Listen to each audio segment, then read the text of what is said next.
E ao mesmo tempo ela parecia tomar todo o ambiente. Como que eu vou explicar isso? É muito difícil, né? Eu vivi isso, eu senti isso, eu experimentei isso. E essa experiência, Deus dá na medida do que você precisa. Ela foi na medida do quão incrédula eu era. Jesus me chamou pelo meu nome e a presença dele era quase palpável dentro daquele quarto. Quando ele me chamou Sara, eu instantaneamente nasci de novo.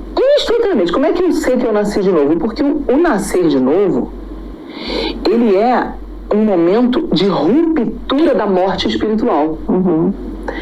Instantaneamente, é como se aqui fizesse, alguém arrancasse uma tampa. Sabe quando você abre o leite? Você tira o lacre, faz com o lacre? A sensação era que alguém tinha puxado aqui e abriu dentro de mim. Como se fosse o receptor, o discernimento. A emoção, ela emergiu. E o choro começa a chorar. Gritos, choro de grito. Então a gente reconhece quando alguém nasceu de novo, porque nunca é uma atitude do espírito silenciosa. Ou a pessoa chora um pouco mais contida, mas sempre tem choro, tem lágrima, tem mover. O nascer de novo é como um parto, uma analogia. Quando o bebê nasce, nunca é uma coisa leve. Alguém está gritando, a mãe para botar para fora, ou o bebê quando sai chora. Tem movimento, tem sonho, tem choro, tem emoção. E aí eu fui caindo por cima, assim, o caderno foi ficando pro lado, eu fui caindo, me contorcendo, já querendo a posição fetal. Fui me contorcendo, a minha cama era mais ou menos da altura dessa sua mesa, aquelas camas mais japonesas baixinhas, graças a Deus, porque eu fui me contorcendo e caí no chão. Então, como ela era baixinha, eu não me machuquei. Mas eu fui cair no chão e fiquei no chão em posição fetal. A turma tá aqui! Se é Turma da Mônica Origens, tem no Globoplay. Oi, Mônica. Fiquei no chão em posição fetal. Urrando, chorando de urrar. E aí, a voz continuava falando comigo em todo esse momento. Por isso que foi muito forte, foi gradativa. Eu fui chorando, ficando mais forte o choro. E a voz começou a responder todas as perguntas que eu vinha fazendo ao longo daqueles 10 dias. Mais ou menos, eu não sei exatamente, vou imaginar que sejam 10 dias para ficar fácil. Ao longo de todos aqueles 10 dias, a voz ouviu.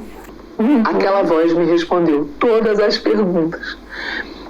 É uma das coisas lindas que a gente estava num culto outro dia que a gente ouviu, né, o pastor falando. Você pode até se esquecer daquilo que você orou, mas Deus nunca esquece. Da promessa, ou daquilo que você orou no secreto. E foi incrível, porque ele pontuou exatamente cada coisa que eu falei.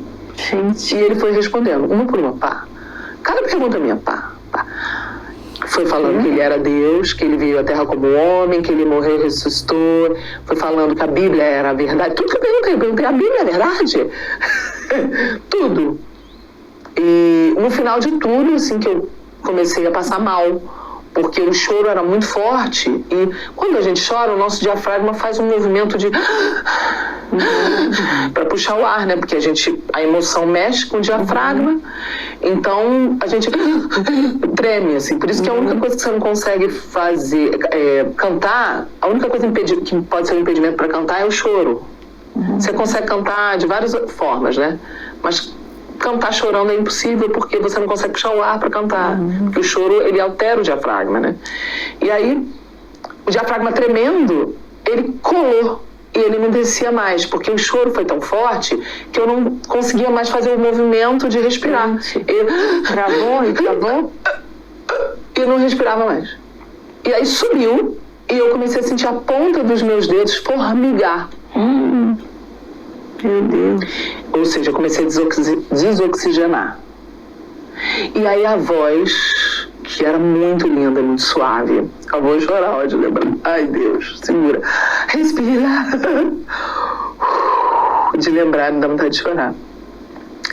É muito forte. A voz falou pra mim assim: agora eu vou ter que parar de falar com você. Porque o teu coração coraçãozinho, ele falou no diminutivo. O teu coraçãozinho não está aguentando. E ele disse, mas eu vou deixar o meu espírito. Só que eu não sabia o que era o Espírito Santo. Não sabia que era isso. Então, na hora que ele disse, eu vou parar, eu, em posição fetal, não queria que ele parasse. Porque, apesar de tudo que eu estava sentindo, eu nunca tinha experimentado algo tão maravilhoso.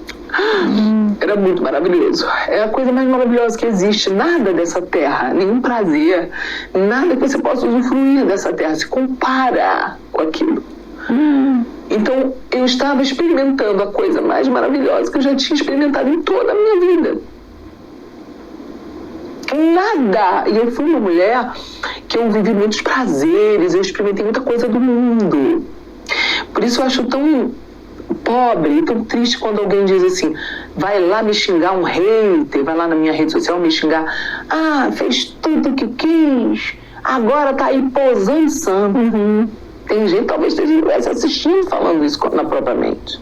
Às vezes o diabo tá falando na cabeça da pessoa isso. Não, é o contrário. Justamente porque eu provei grandes prazeres, é que eu posso falar com muita propriedade e autoridade do prazer da presença de Deus ser o maior prazer que existe. Uma pessoa que sempre viveu sem prazer não é parâmetro. Não tem autoridade para falar, porque não teve que deixar muita coisa. Então é justamente aí que mora a verdade de uma pessoa que deixou... você deixou o quê? Deixei a pobreza e o sofrimento. Fácil. Para viver com Jesus. Agora você deixou o quê? Deixei riqueza, fama, sucesso, poder, prazeres, para largar tudo para viver para Jesus.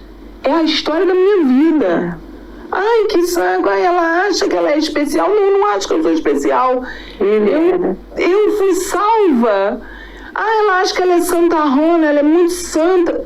Não, eu fui transformada. Não se esconde uma lamparina embaixo da mesa. Tem que gritar isso para todo mundo ouvir. É a verdade da minha história, mas às vezes incomoda, né? As pessoas ficam chateadas. Busque sua experiência para você não ficar chateado. Busque. Porque Deus, ele não quer isso só para mim. Ele quer isso para todo mundo que quer de todo o coração. Eu precisava, eu busquei e ele me deu. E se você buscar, ele vai te dar. Depois disso,